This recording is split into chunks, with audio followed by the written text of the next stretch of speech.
Bueno, gracias, daros la bienvenida, recordaros un poco también la nota de prensa que ha leído mi compañera María, recordaros que es un congreso ante todo solidario, ¿vale?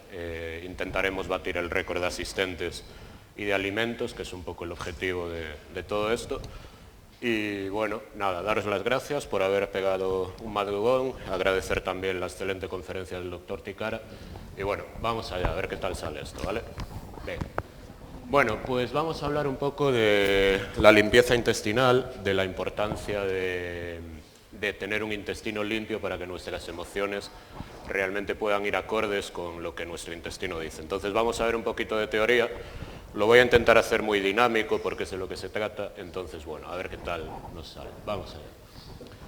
Nos dice limpiar el intestino de malas emociones. ¿Cómo limpiamos el intestino de malas emociones? ¿Cómo limpiamos nuestra mente de malas emociones? En realidad, desde hace muchos años se viene hablando de la conexión entre el intestino y el cerebro. Hoy en día es algo que está más que evidenciado de forma científica y que la comunidad científica realmente se encuentra ante un nuevo paradigma porque algunos mencionan que el intestino es el segundo cerebro y en realidad se ajusta bastante a lo que tenemos que entender, ¿vale? Nos dice que, bueno, que diversos estudios en los últimos años han demostrado el potencial que tienen una serie de microorganismos que habitan en nuestro intestino sobre nuestras emociones. Entonces se ha establecido una conexión entre microorganismos, entre la microbiota, que es como se denomina hoy en día la flora intestinal, y ciertos factores emocionales o incluso enfermedades psiquiátricas. Iremos ahondando un poquito en esto a lo largo de la conferencia y bueno, luego si queda alguna duda pues la comentaremos entre todos. Nos dice que los microorganismos nos pueden ayudar sobre diferentes patologías o estados mentales alterados, no necesariamente una gran patología psiquiátrica, aunque también han evidenciado eficacia científica en este tipo de casos, pero también es cierto que estamos ante un campo muy reciente que necesita nuevos estudios, puesto que escasean los ensayos con humanos. Un problema de todo esto es que hay grandes estudios, pero realizados con una serie de ratas en un laboratorio, ratas que no tienen ningún otro tipo de cepas probióticas en el intestino. Entonces esto es un problema. Cuando se encuentran ese tipo de animales, cuando nos encontramos con ese tipo de animales y no tienen una microbiota establecida, una microbiota autóctona, el problema es que el resultado puede ser mucho mayor de lo que realmente sería en un humano, ¿vale? Hay uno de los grandes maestros de la microbiota que dice que a los humanos y sobre todo a los mayores ya no nos cambia ni alguien supremo, ¿vale? Entonces, bueno, realmente ese sería un poco también el obstáculo a la hora de poder evidenciar una mayor mejoría. Vale, vamos a seguir viendo un poquito. Hablamos también de que un metaanálisis bastante reciente, es decir, un metaanálisis es basado en diferentes estudios científicos, con diferentes pacientes. Nos dice que pacientes con depresión, con alteraciones del tracto gastrointestinal, con ansiedad y con otras alteraciones del sistema nervioso manifiestan la relación entre el intestino y el cerebro. Hoy en día es obvio que el intestino y el cerebro está conectado. Los que nos dedicamos desde hace años a la medicina natural, de una u otra forma, siempre hemos dicho que todo está relacionado, el cuerpo, la mente, hablamos de holismo. Todas las medicinas alternativas, todas las medicinas tradicionales han hablado de eso de una forma o de otra y realmente vemos que al final la ciencia, de esto de lo que tanto se habla en los últimos años, de lo que es científico y lo que no es científico, como bien exponía también el compañero Ticara, vemos que en realidad la ciencia al final acaba dando la razón a todas esas medicinas, ¿no? En realidad, a mí me gusta una frase que es que no le da la razón a esas medicinas, sino que da la razón a la naturaleza. Y realmente es complicado que la naturaleza en todo esto no tenga razón, ¿no? Entonces, bueno, es obvio la conexión entre el intestino y el cerebro y tenemos que puntualizar que eso siempre va a ser bidireccional, que es un poco por donde va la conferencia de hoy, ¿no? Los intestinos cuentan con un propio sistema nervioso, el sistema nervioso entérico, y es un complejo sistema que cuenta con unos 500 millones de neuronas, ¿vale? Hay datos que pueden oscilar de los 100 a los 500, alguno postula que más, hay por ahí alguien que comenta que tiene más neuronas que el cerebro, eso es mentira, por lo menos con lo que sabemos a día de hoy, pero sí que es cierto que hablamos de un segundo cerebro sin ningún lugar a dudas, ¿vale? Entonces, nos dice que el sistema nervioso entérico pues, constituye un conjunto mucho más grande de neuronas, es el conjunto más grande de neuronas fuera de la médula espinal y del cerebro. Esas células pues, se organizan en dos redes, sin meternos en demasiada anatomía descriptiva. Lo que sí nos dice es que forman una red, una completa red que envuelve el tracto gastrointestinal en dos capas y bueno, pues todo esto hace que se coordinen tareas fundamentales para el intestino como la motilidad. La motilidad son los movimientos peristálticos del colon, que la mayoría conocemos. Yo lo suelo comparar con los movimientos que realiza una serpiente cuando se come algún bicho por ahí, ¿vale? Tiene un cierto paralelismo. Y con la secreción, que evidentemente es fundamental, ¿vale? Normalmente cuando hablamos de esto, si lo hacemos en un foro un poco más, un poco menos didáctico quizás, yo lo suelo hacer de una forma un poco más graciosa, un poco más escatológica. Alguno de vosotros ya ha estado en alguna conferencia de este tipo y le suena. Y realmente parece que hay como mucho reparo a hablar de todo este tipo de cosas cuando es algo perfectamente natural, obviamente. Pero bueno, la motilidad y la secreción. Podemos afirmar que el intestino es nuestro segundo cerebro. Como decíamos, a ese concepto ha llegado la comunidad científica a lo largo de todos estos años, cada vez más. Ahora mismo yo digo que no hay ninguna universidad prácticamente en el mundo que no esté estudiando este tipo de cepas probióticas, prebióticos. Hoy en día se habla de psicobióticos, como veremos después, se habla de postbióticos, se habla de disbiosis, aunque no está catalogada todavía como una enfermedad, como una patología, pero los que nos dedicamos a esto sabemos que obviamente esto existe y en realidad pues abarca muchos nuevos paradigmas en campos muy completos de la medicina, muy diversos. La psicología, por ejemplo, realmente se abre una nueva puerta donde parecía que no había una solución alternativa y vemos que sí, que es así. Entonces, bueno, por ejemplo, la Escuela de Medicina de la Universidad de Carolina del Norte estudian ahí cómo microorganismos que colonizan el intestino pueden intervenir incluso durante la infancia para llegar a intervenir o alterar el desarrollo cerebral del bebé. Hoy en día se está suplementando ya a mujeres embarazadas como una forma de prevenir muchos episodios de cara al futuro. Realmente cuanto más leemos, más información tenemos, evidentemente, pero también es cierto que cuesta hilar después unos datos con otros. Hemos visto cómo la microbiota parece que tiene algo que ver con enfermedades bastante graves como podría ser los niños autistas, por ejemplo. En realidad es un caso bastante paradigmático porque se ha publicado algún estudio en el que se determina que niños con autismo mejoran tomando antibióticos, que en realidad es una conclusión bastante extraña. Cuando analizamos este tipo de cosas siempre hay que saber verlo entre líneas, siempre hay que ver el estudio.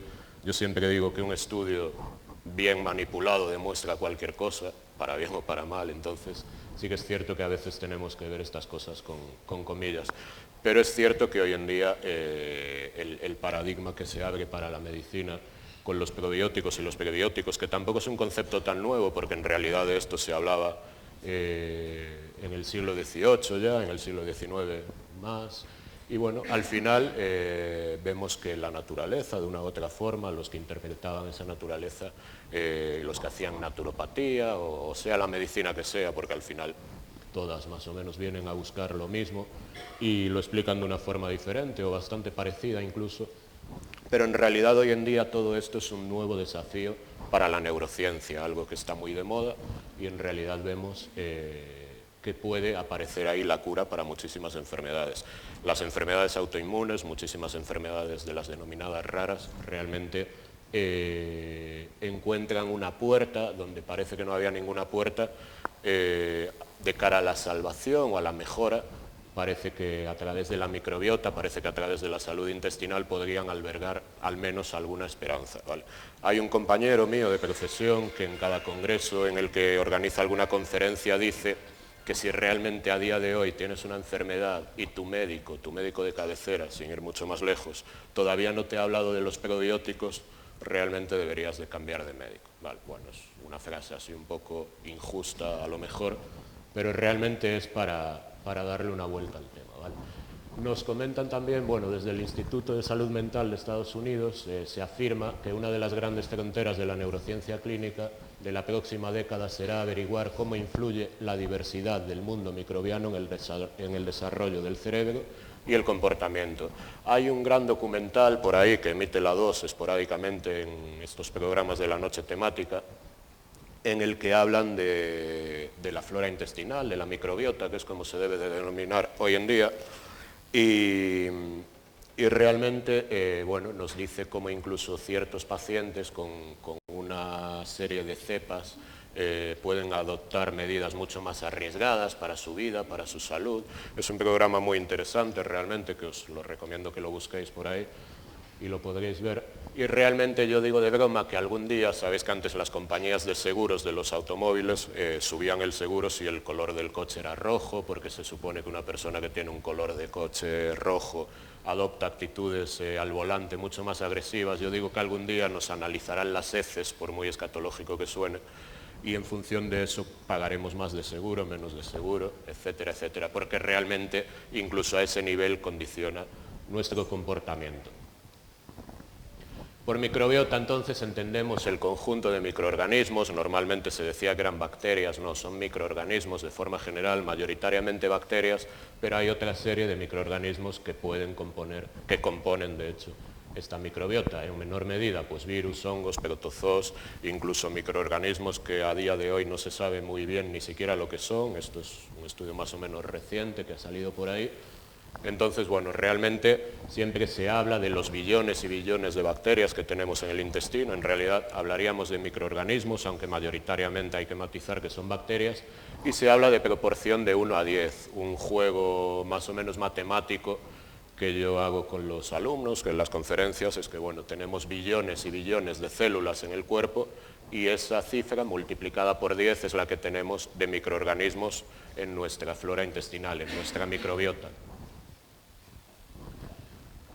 Vamos a ir a un lado más romántico, queda poco para San Valentín, ¿vale? Entonces, cuando sentimos mariposas en el estómago, fijaros que una sensación que ha descrito los poetas a lo largo de la historia, nos dice que esa sensación que podemos notar en realidad, o incluso los retortijones antes de un examen, sabemos que cuando hay una sensación de nervios nos pueden pasar dos cosas a nivel intestinal, lo cual está claro que evidencia un cambio en nuestro tránsito intestinal condicionado por el cerebro, es decir, aquí ya estamos hablando de esa conexión.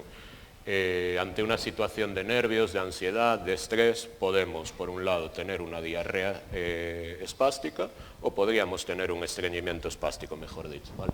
Entonces, realmente nos pueden pasar dos cosas radicalmente opuestas cuando estamos nerviosos, o bien que nos atascamos, para no ser muy escatológico, o justo lo contrario, que nos desatascamos de más, ¿vale?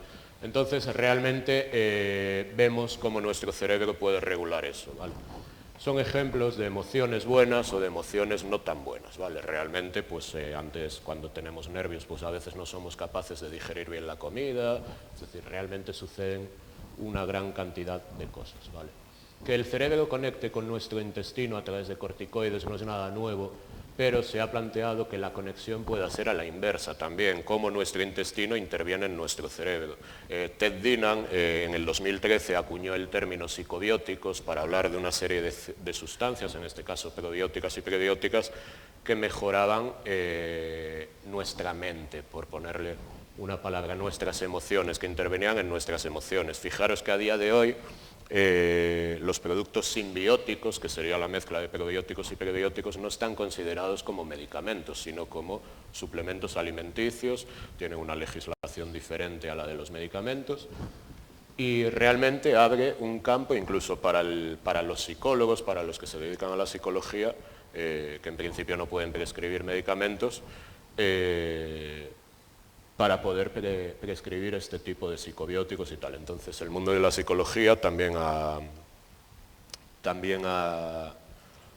encontrado ahí un gran filón para muchos de los abordajes que hasta ahora estaban realizando.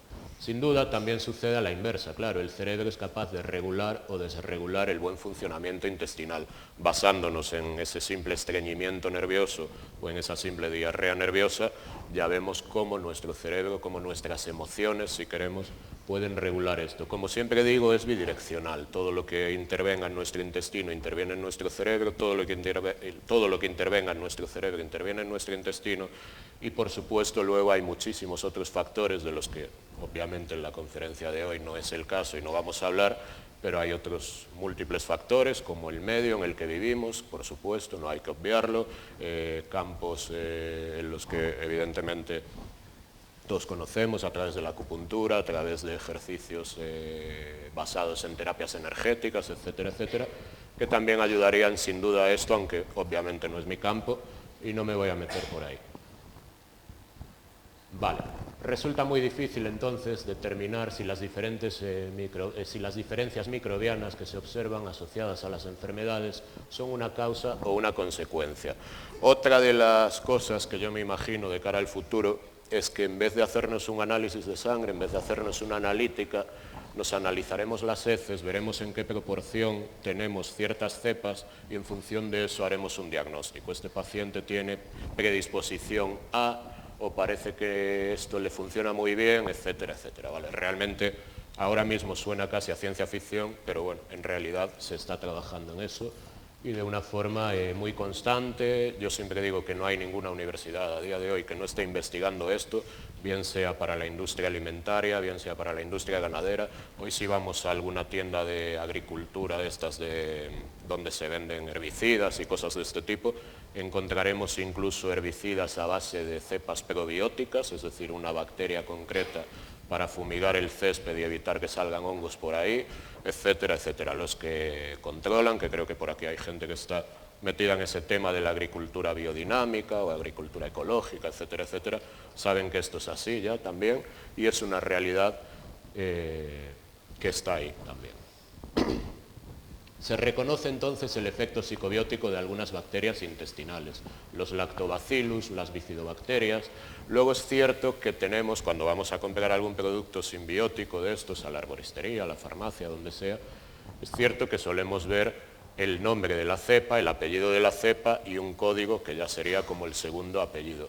Realmente la importancia de que sea la cepa concreta, aunque es cierto que eso también hace que luego se registre una cepa concreta y la tenga un laboratorio concreto y lo pueda explotar a su manera, como está pasando con el Lactobacillus casei, como está pasando con algunas de las cepas del Rhamnosus, como está pasando con el que se le da a los bebés, que hoy en día, si los que tengáis bebés, seguro que os suena el tema de los probióticos, porque por suerte los pediatras están muy metidos en ese tema, en general, estoy generalizando obviamente, ¿vale? Pero realmente eso, claro, puede dar problemas después a la hora de la comercialización y tal. Bien, ¿por qué hay que defender la importancia de la cepa en concreto? Se analiza una cepa, se hace una serie de estudios con una cepa concreta y se determina que el Lactobacillus casei, el código que sea, ha demostrado con evidencia clínica que es capaz de hacer esto, ¿vale? Otra cepa parecida o de la misma familia no necesariamente es capaz de hacer esto. A mí me gusta mucho un símil que escuché también en una conferencia hace poco, o ya no hace tan poco, en el que el ponente comentaba que, bueno, que todos somos Homo sapiens, los que estamos aquí, pero por ejemplo, si a mí me ponen al lado de Messi siendo un Homo sapiens igual que yo, es capaz de hacer cosas que yo no soy capaz de hacer y yo soy capaz de hacer cosas que Messi no es capaz de hacer.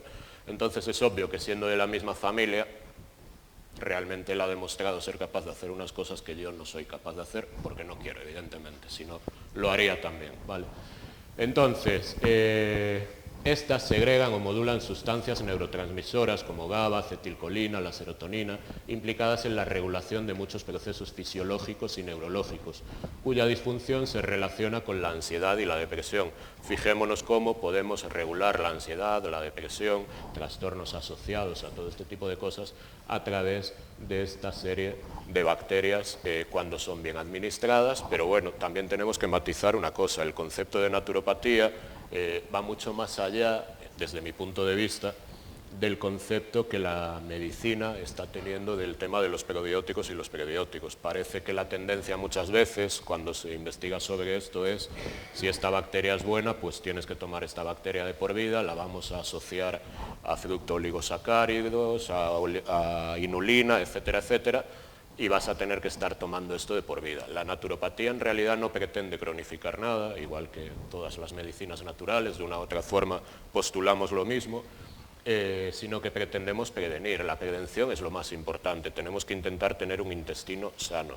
Y hay muchas formas de limpiar nuestro intestino, evidentemente, todos conocéis grandes técnicas por ahí. Yo soy muy simple en todo esto. La mejor forma de limpiar un intestino es que el tránsito intestinal sea fluido, que lo que entra en el intestino sea bueno y no malo. Todos sabemos lo que es bueno y malo de forma general. Cuando hablamos de alimentos, hay que hacer una dieta equilibrada, hay que hacer un aporte suficiente de fibra dietética. Las bacterias buenas tienen una comida favorita y las bacterias malas tienen una comida favorita mala. Entonces, al final es una cuestión de equilibrio, de poner una balanza. No pasará nada, no nos vamos a morir, obviamente, porque un día comamos algo que no entra dentro de lo que es sano, pero evidentemente si se comete un abuso, si continuamente incidimos en ese tipo de alimentación, sí que acabaremos teniendo un problema. O sea que al final todo esto es muy complicado cuando hablamos de Rhamnosus, cuando hablamos de Casey, cuando hablamos de todas estas cosas, pero en realidad, en definitiva, es mucho más fácil de lo que parece si establecemos una serie de criterios que van acorde con lo que la naturaleza hasta hoy, lo que pasa que ese concepto está bastante perdido, el norte de lo que es natural y lo que no, y más hoy en día cuando vamos al supermercado y nos pone el etiquetado cosas como grasa vegetal desnaturalizada, que yo me pregunto cómo se desnaturalizan las cosas todavía a día de hoy, cuando vemos que todos son excipientes, que todos son colorantes, ciento no sé cuánto, etcétera, etcétera, ¿no? Y cuando ni siquiera nos podemos fiar casi de comprar pan, porque si vemos el etiquetado de muchos panes comerciales que se venden por ahí, pues bueno, llevan casi de todo, menos lo que mi abuela le echaba al pan cuando hacía pan, claro. Entonces, bueno, todo esto es obvio que surte, que nos va provocando una serie de problemillas a lo largo del tiempo. Un equipo de la Universidad de Macmaster en Canadá ha descubierto también que los postbióticos es un concepto bastante moderno, de 2015 hablamos más o menos, y esos postbióticos son subproductos de las bacterias, es decir, esas bacterias que tenemos ahí producen una serie de sustancias, unas sustancias de desecho, por ejemplo, que reducen la glucosa en sangre y permiten que la insulina funcione mejor, por ejemplo. Esto ya está más que evidenciado a día de hoy. Entonces, fijaros que hablaríamos de prebióticos, que hablaríamos de probióticos, que hablaríamos de los psicobióticos, que hablaríamos de los postbióticos, y en realidad tenemos un campo muy amplio. Nos dice, como vemos aquí, subproductos de probióticos fruto de la fermentación bacteriana. Cuando esto lo extrapolamos a tener un intestino sano, parece que es fundamental. Cuando lo extrapolamos a la flora, a la microbiota de ocupación en la flora vaginal, que es muy gráfico, sabemos que una serie de bacterias buenas producen algo así como agua oxigenada, al uso, para que nos entendamos todos. Entonces, si producen esto, no hay lugar a una infección. Y ya no es que produzcan esto, sino que esa serie de bacterias encajan a la perfección en esa región. Es como que han sido diseñadas, imaginémonos que estamos con un juego de estos de encajar piezas y esas bacterias encajan a la perfección ahí, con lo cual también es muy complicado sacarlas de ahí, ¿vale? Pero evidentemente se producen alteraciones de la microbiota vaginal en las mujeres. Es cierto también que la regla incide de forma muy negativa en esto, porque las mujeres premenárquicas o posmenárquicas apenas tienen en comparación y estadísticamente episodios de candidiasis, por poner un ejemplo, pero bueno, es todo un nuevo mundo, ¿vale? Si establecemos esa conexión entre la microbiota vaginal y la microbiota intestinal, vemos la importancia de que se produzcan estos postbióticos, de que las bacterias que haya ahí sean buenas, etcétera, etcétera. Entonces, cuando hablamos de microorganismos intestinales, tenemos que ver que los hay buenos y los hay malos, ¿vale? Y el problema es cuando los malos abundan demasiado. Malos va a haber siempre, que es como en la sociedad, y el problema va a ser cuando los malos son la mayoría, y entonces ahí tenemos un lío montado, ¿vale? Hay diversos estudios también que acreditan efectos del estrés en la función gastrointestinal y también en la psicopatología de pacientes con prevalencia de ansiedad y depresión. Es decir, esta conexión está más que demostrada, es más que evidente y la comunidad científica la lleva aceptando ya bastantes años. La ansiedad como resultado de una disfunción de subsistemas independientes del cerebro y la evidencia experimental que relaciona cerebro con tracto gastrointestinal nos permite lanzar la hipótesis de que la alta prevalencia de ansiedad en pacientes con trastornos gastrointestinales funcionales puede ser debido a una fisiopatología interactiva, es decir, que a día de hoy se establece ya que puede ser motivada por una fisiopatología interactiva entre ambos sistemas.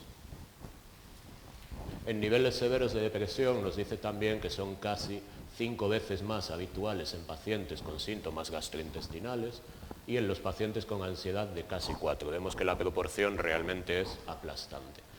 Luego nos dice también que la alta prevalencia de ansiedad en problemas gastrointestinales funcionales nos sugiere tratar directamente la ansiedad. Puede que tengas una disbiosis intestinal y el único tratamiento que lo vaya a solucionar no sean ni los probióticos, ni los prebióticos, ni los posbióticos, sino tratar directamente la ansiedad para que esto empiece a funcionar mejor. Entonces vemos que hay que hacer un abordaje evidentemente bidireccional, como comentábamos al inicio de la conferencia. En 2013, como vemos, como os comentaba antes, se ha acuñado el término psicobióticos y nos dice que un psicobiótico es un organismo vivo que al ser ingerido en cantidades adecuadas, por eso que tenemos que consumir una cantidad adecuada, se produce beneficio en pacientes que sufren enfermedades psiquiátricas. Es cierto que no podemos pensar que tomando un probiótico una enfermedad psiquiátrica grave se va a solucionar necesariamente, pero sí que de repente tenemos un campo de abordaje que hasta ahora de una forma u otra no teníamos o simplemente no utilizábamos. El término psicodisbiosis, que es otro término más o menos nuevo, desde 2005, podría ayudarnos a comprender un poco mejor cómo es este feedback entre el intestino y el cerebro. Nos sirve para definir o explicar patologías como el síndrome del intestino irritable, así como alteraciones en la microbiota, como comentábamos antes, por diarreas, por estreñimiento, asociado a factores psíquicos. Cuando estamos estreñidos, la proliferación de firmicutes, de bacterias del grupo de las malas, por denominarlo de alguna forma, por ponerles una etiqueta sencilla para todos, empiezan a proliferar. Cuando no ingerimos casi alimentos, cuando hacemos un ayuno prolongado en el tiempo, ya sé que aquí habrá gente que está a favor de los ayunos y tal,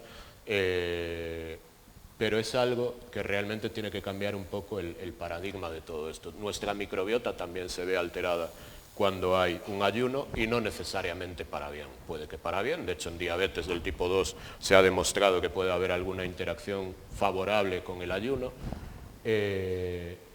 con ciertos tipos de ayunos, pero bueno, algunas cosas de las que vemos por ahí por internet a veces, en fuentes no fiables, más que un ayuno, directamente parecen una huelga de hambre. Yo siempre digo que, bueno, que por lo menos que aprovechen para pedir algo, para solicitar algo. Demandamos la paz mundial y durante 20 y pico días voy a estar sin comer y tomando jugo de algo, ¿vale? Y luego se ven otras cosas mucho más controvertidas, como sonarán a la mayoría de vosotros, de hacer limpiezas hepáticas y de hacer historias así, que realmente carecen de cualquier base científica. Y ya no digo una base científica, que es obvio que es un tema muy discutible y discutido, sino de cualquier base anatómica. Gente que dice que del hígado le han salido piedras así de grandes, etcétera, etcétera. Bueno, podéis ver cosas mucho más escatológicas que cualquiera de mis conferencias por internet si buscáis información de eso, de las piedras del hígado, etcétera, etcétera. Vale. Por cierto, una teoría postulada por un paisano que vendía piedras a 30 euros por internet de río que él había preparado o codificado en su momento, pero bueno. La psicodisbiosis es una alteración de origen psíquico, emocional, en la cual existen cambios patológicos en la composición de la microbiota, ya sea esta intestinal, dérmica, digestiva, genitourinaria y o vaginal. Tenemos una microbiota de ocupación en nuestra piel, evidentemente en la vagina. Fijaros que hasta hace muy poquito se decía que las mujeres, cuando daban el pecho, la leche materna era completamente aséptica, no tenía ningún tipo de bacteria, ni de microorganismo, ni nada de esto. Esto era una auténtica aberración. A día de hoy se sigue cuestionando que si tienes candidiasis vaginales repetitivas, que es más habitual en mujeres estadísticamente, puedas tener o no una candidiasis intestinal. También es cierto que se ha quitado mucho de contexto el tema de las candidiasis, que de repente todo el mundo tiene una candidiasis y todo el mundo quiere hacer tratamientos para este tipo de patologías. De forma general, se está abusando mucho del azúcar, entonces realmente es algo que se debería de reducir en la dieta. Eso va a originar una serie de problemas. Hoy en día la OMS ya ha sacado alguna nota por ahí hablando de esto, y es cierto que sí, que yo creo que quizás hay más candidiasis ahora que nunca, y es cierto que la dieta ahora es peor que nunca también en este aspecto del consumo excesivo de azúcar, ¿vale? Y la conferencia, bueno, pues simplemente intentaba plantearos un poquito esto. Yo quiero hacerlo un poco más interactivo porque normalmente en este tipo de conferencias siempre hay muchas más preguntas, entonces yo quería destinar un poco más de tiempo a las preguntas que a esto. No sé si os parece oportuno. Buenos días. Yo para mí es todo un lío lo de cuando puedes llamar prebiótico, probiótico, probiótico, simbiótico, y a veces los médicos quieren la cosa más fácil de decir tómate una tibia, o sea, que eso tomes un yogur, o cuándo sería aconsejable una cosa, cuándo otra, cuándo nos malinforman. Vale, gracias por la pregunta, me salvaste la conferencia. Bueno, vamos a ver, realmente es un poco complejo, ¿no? A día de hoy, bueno, yo pertenezco a una sociedad científica de esto desde hace muchos años. A día de hoy en alguna conferencia, en algún congreso, te encuentras con algún pediatra, por ejemplo, y lo digo con todo el respeto y con toda la humildad del mundo, ¿no? Pero te encuentras con alguien que debería de tener una formación mucho más allá y que se plantea que si los probióticos se le dan a los niños para engordar, porque que él vio por ahí que a los cerdos se le dan probióticos para engordar. A los cerdos, a los pollos, a los animales no se les suplementa con simbióticos ni con posbióticos, porque de hecho hay algunos posbióticos que se llevan utilizando en la industria cárnica para alimentar a los cerdos, a las vacas, durante bastantes años. No se les da para engordar, se les da para que crezcan más y mejor, porque no enferman. Los probióticos, los simbióticos se le deben dar a los niños, se le deben dar a las madres cuando están embarazadas, sobre todo si tienen algún problema, si parten de algún problema de base, como parte de la prevención, cuando los expertos en microbiología a nivel internacional y a nivel nacional, hay uno que es más escatológico que yo, y dice que los niños estaban más sanos cuando jugaban en el gallinero con mierda de gallina, literalmente, entonces quizás tenemos un problema. Uno de los problemas que se achaca hoy en día para la microbiota es el exceso de higiene. El exceso de higiene es un problema, sobre todo para la microbiota de la piel, que la fulminamos directamente, ¿vale?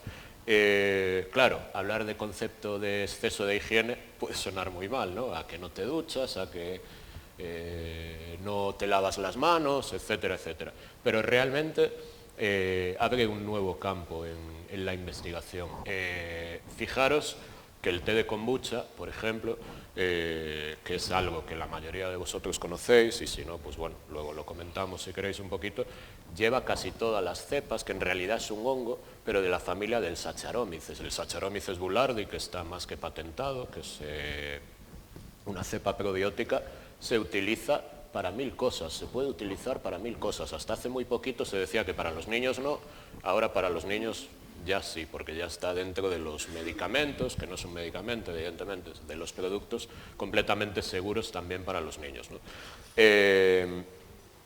Entonces realmente hay mucha confusión, se habla de los Activia. Los primeros Danone se vendían en farmacias, ya que hablamos de una marca, pues bueno, los primeros Danone se vendían en farmacia. Danone realmente tiene su espacio, su hueco meritorio en todo esto, en su momento lo tuvo, ¿vale? Hoy en día, pues bueno, está claro que es algo mucho más comercial, pero bueno, al César lo que es del César, aunque no necesariamente encaje mucho en lo que después hayan hecho. Y realmente sí que hay mucha confusión, pero es cierto que ellos trabajan con una cepa concreta que sí que ha demostrado intervenir en ciertas cosas. El problema es que a veces igual no es conveniente estar tomando una cepa concreta durante mucho tiempo, porque eso también te puede inducir una serie de cambios. Es obvio que introducir cambios en la microbiota induce cambios en nuestra mente, en nuestras emociones, en nuestro rendimiento deportivo. Yo estoy seguro de que antes o después se van a encontrar cepas probióticas que mejoren el rendimiento deportivo y muchas otras cosas. Cuando vemos que arrasar la microbiota en un niño autista parece que aporta alguna mejoría, entonces nos encontramos ante una puerta que hemos abierto al infinito y donde de repente dices que no entiendes nada. Porque si eso es así, entonces parece que se nos están escapando muchísimas cosas, con toda la humildad del mundo. Es un campo apasionante y es un campo tan apasionante que la honestidad nos tiene que llevar a decir que estamos en la punta del iceberg, que no sabemos todavía cómo funciona esto. Los naturópatas, que durante mucho tiempo hemos postulado esto, fijaros que, bueno, yo pongo otro ejemplo por ahí del Dr. Kellogg, que evidentemente la mayoría conocéis. Tenía sus cosas, obviamente, el Dr. Kellogg, pero en aquel famoso balneario, sanatorio de Battle Creek, él hacía introducción de yogur por vía rectal a los pacientes en posición cuadrúpeda en una bañera. Yo creo que lo he descrito de una forma bastante sin entrar en lo soez, ¿vale? Eso era lo que él hacía. Y realmente se le censuró durante muchísimos años. Yo creo que si pido, a lo mejor alguien no lo hace por vergüenza, evidentemente, pero yo creo que si pido que levanten la mano a aquellas chicas a las que su ginecólogo o ginecóloga les haya dicho en alguna ocasión que para alguna pequeña irritación vaginal o tal pueden directamente introducirse yogur por vía vaginal, pues al final es que han pasado más de 100 años y bueno, pues ahí sí, siendo ya un poco soez, yo os digo que parece que lo único que ha cambiado es el agujero y ahora está bien y antes no estaba bien, ¿vale? Es un poco, por hacer un poco una medio gracia, ¿no? Pero en realidad vemos que al final la medicina natural, vuelve a dar la razón a esto. Es obvio que esas cepas funcionaban, es obvio que el kombucha funcionaba, no se sabía muy bien por qué, el té de kombucha, que os suena a todos, es obvio que hay muchos productos probióticos y prebióticos que se han utilizado durante siglos, el yogur griego tiene una bacteria concreta, por eso tiene una textura diferente, pero también aporta unas cosas diferentes. El problema es la proporción de bacterias que aporta un yogur muchas veces, ese es el problema. Y después es cierto que hay mucho lío, es cierto que hay cosas comerciales. Tú cuando hablas del Saccharomyces boulardii, que lo tenéis en 20.000 farmacias, voy a decir la marca porque al final da igual, porque lo tienen patentado, que es el Ultra Levura. Yo creo que lo habéis visto en 1000 sitios, el Ultra Levura. Y aún a día de hoy vas a una farmacia, pides Ultra Levura y te suelen decir, ¿qué estás tomando antibióticos? ¿Es para la diarrea? No, el ultralevura es el Saccharomyces boulardii, es una bacteria, es un hongo bueno que hace que no proliferen hongos malos. Entonces, cuando estás tomando antibióticos y destruyes la flora bacteriana, va a proliferar este tipo de cepas que pertenecen a la familia de los hongos, por abreviarlo un poco, pero que son buenos y que son buenos para nuestra salud. Entonces, realmente es muy inteligente tomar eso asociado a antibióticos, no para cortar una diarrea. Y luego hablaríamos, por eso os digo, el cambio de paradigma en cuanto a la medicina natural y la medicina alopática, el abordaje que ellos hacen del tema de la simbiótico-terapia, por ponerle un nombre a eso, cuando dicen vamos a cortar la diarrea en un paciente que está tomando antibióticos y tiene diarrea, quizás no es lo más inteligente cortar una diarrea. Es cierto que el Boulardii aporta eso, pero ¿hasta qué punto es bueno frenar una diarrea cuando en realidad estás limpiando? Entonces, bueno, digamos que todo tiene una serie de patas cojas en esto y no hay ninguna medicina que sea perfecta, obviamente, porque estaríamos ante una panacea y creo que no es así, que no hay ninguna que sea una panacea. No sé si te he respondido, ¿no? Vale. Bien. ¿Alguna pregunta más? Hola, ¿qué tal? Buenos días. Señora Aguilar, me gustaría saber tu opinión acerca de la hidroterapia de polen. Vale. Me alegro que me hagas esa pregunta. Mi opinión es muy gallega. Mi opinión es muy gallega. Mi opinión es depende. Depende. La hidroterapia de colon es una técnica a priori muy agresiva. Hoy vamos a tener un compañero aquí dando una conferencia que yo creo que él es un gran partidario de esto y tal.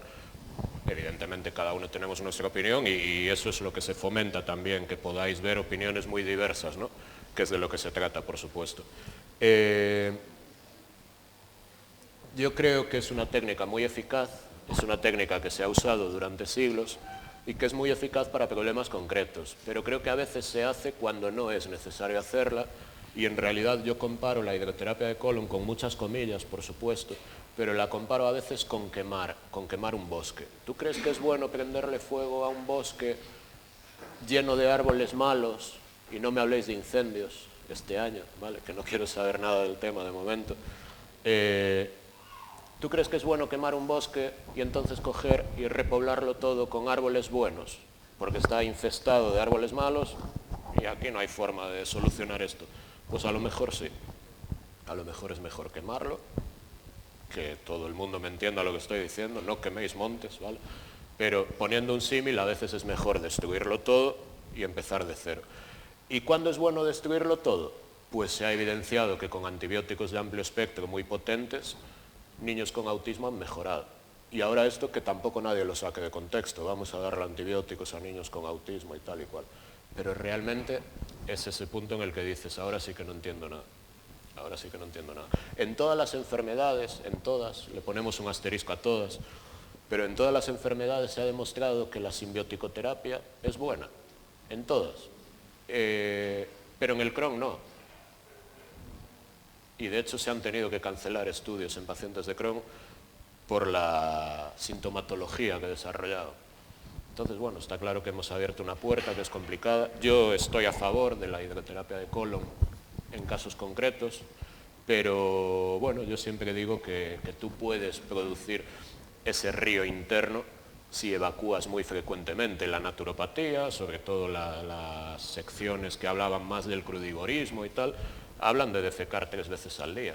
Y la gente se echa las manos a la cabeza. Defecar 3 veces al día es lo que hace un bebé. Y parece que todo va bien. Por desgracia no todos los bebés funcionan así de bien, por supuesto. Pero deberíamos de evacuar mucho. Y cuando evacúas mucho es muy difícil que allí proliferen una serie de cepas malas. Si aún por encima lo que comes es bueno. Si a un río le echas mucho caudal de agua y agua muy limpia, es difícil que el río esté contaminado. Si el agua se va quedando estancada, es más fácil que quede contaminado. Y si el caudal no es demasiado, también es mucho más fácil que se contamine. Entonces, bueno, y si aún por encima ingieres una serie de cepas que hacen que no proliferen las malas y una serie de fibras que hacen que no proliferen las malas, y si aún por encima tus emociones son buenas, ¿vale? A veces una forma de curar, a veces y sin duda, en base a esto que he planteado, la forma de tratar una disbiosis intestinal sería una alteración de la microbiota. Vuelvo a insistir que no está reconocido como patología en el catálogo internacional de enfermedades, pero es obvio que esto existe, las disbiosis. En naturopatía aparte hemos hablado de esto durante siglos. Y realmente a lo mejor tu único problema es a nivel mental, a nivel emocional, ¿vale? Y ahí tendríamos el único origen de la disbiosis. Se supone que todas las medicinas buscan el origen.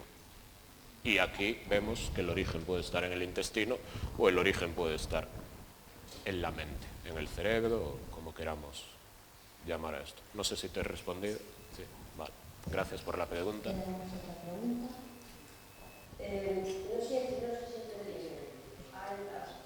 La interpelación que se da en la presencia de determinadas bacterias o trastornos intestinales, en la presencia de emociones negativas o de trastornos, en este caso xa se da una expresión, a lei, a inversa, a presencia de determinados estados emocionales xenera esa alteración intestinal, se así se pode actuar de las duas formas. De que depende que sea o origen emocional que provoca alteración intestinal o a inversa? ¿De qué depende? Bueno, como está grabando a televisión, vou te contestar en castelán de todos os xeitos para manter un pouco a liña, vale? De que depende? Claro, es imposible determinar de qué depende una disbiosis en un momento dado, es imposible determinarlo, pero a veces no es imposible. Mira, estoy en un proceso de estrés muy grande por el trabajo, porque me van a despedir, en mi casa tengo 1000 problemas, con los hijos tengo 1000 problemas, etcétera, etcétera. Está claro que hay un componente emocional grande, seguramente, ¿no? Pero fijaros que la microbiota intestinal se puede regular incluso con el ejercicio físico. Fijaros que la salud lumbar y dorsal, vértebras dorsales y lumbares, para que nos entendamos, puede intervenir en cómo funciona nuestro intestino, puede intervenir en los movimientos peristálticos. Los que se dedican más al campo de las medicinas energéticas, ya hablamos de energía, de otro campo completamente diferente también. Encontrar el origen muchas veces es imposible, y en clínica pues muchas veces es imposible, y con un paciente con 200 patologías, que por desgracia a veces pasa eso, realmente es imposible, es una utopía. Vamos a ir al origen de las cosas, en clase queda muy bien, ir al origen del problema. Luego te encuentras con la realidad que no necesariamente permite eso, pero la conclusión que yo sacaría es que sería importante hacer los dos abordajes. Vamos a abordar el tema intestinal y vamos a abordar este tema. Como postulaba ahí uno de los estudios, vamos a intentar tratarlo a nivel psicológico, una serie de disbiosis y una serie de patologías intestinales. Entonces creo que lo más inteligente cuando se está un poco perdido es abordar las dos cosas. Sabemos que las dos cosas es importante que funcionen bien, es incuestionable que es importante que las dos cosas funcionen bien, entonces vamos a abordarlo por ahí. Sé que la respuesta es gallega también, pero creo que es la más honesta que te puedo dar, ¿vale? Gracias. Hola, buenos días. Buenos días. Mi pregunta es un poco sobre la alimentación. Entiendo que la alimentación a lo largo de la vida de una persona pues no es lo mismo cuando es bebé que cuando estás en la adulta, evidentemente. ¿Cómo afecta esto a la flora intestinal? Esto te lo pregunto porque la siguiente parte es cómo afecta a las personas que tienen que cambiar su alimentación, pues en teoría por unos alimentos mucho más puros, mucho más ecológicos, muy controlados su procedencia, y a la vez complementarlo con suplementos, por ejemplo, de proteínas y cosas así. Vale. Bueno, es una muy buena pregunta también. Cuando comes cosas buenas, siempre interviene para bien, pero no va a ser algo inmediato. Llevo 2 días comiendo manzana, lechuga, no sé qué, biológico, ecológico, no necesariamente te vas a encontrar mucho mejor, y sobre todo cuando partimos de un estado en el que estabas muy mal, quizás, ¿no? Pero son semillas, vamos a quedarnos con que los microorganismos beneficiosos son semillas que tenemos que saber plantar, que tenemos que saber regar y que tenemos que saber abonar. Y cuando florecen, y cuando crecen, y cuando se establecen con raíces muy firmes, es muy difícil cambiarla, incluso con antibióticos. Es que he tomado antibióticos una semana, amoxicilina una semana y estoy destrozado y tal. Bueno, muy bien ya no estabas. Si estabas muy bien, con antibióticos una semana, el tiempo que sea, un antibiótico normal, como amoxicilina, no va a producir un gran cambio en tu microbiota. Pero el problema es que la microbiota de forma general es muy resiliente, que es un término que se utiliza mucho, ¿no? Que está más o menos de moda, la resiliencia. Y es muy difícil cambiarla para bien y es muy difícil cambiarla para mal, hay que ser honestos, también es difícil cambiarla para mal, aunque por las características de nuestra sociedad al final acaba siendo más fácil cambiarla para mal que para bien, pero que es muy resistente. Incluso en los bebés es bastante resistente.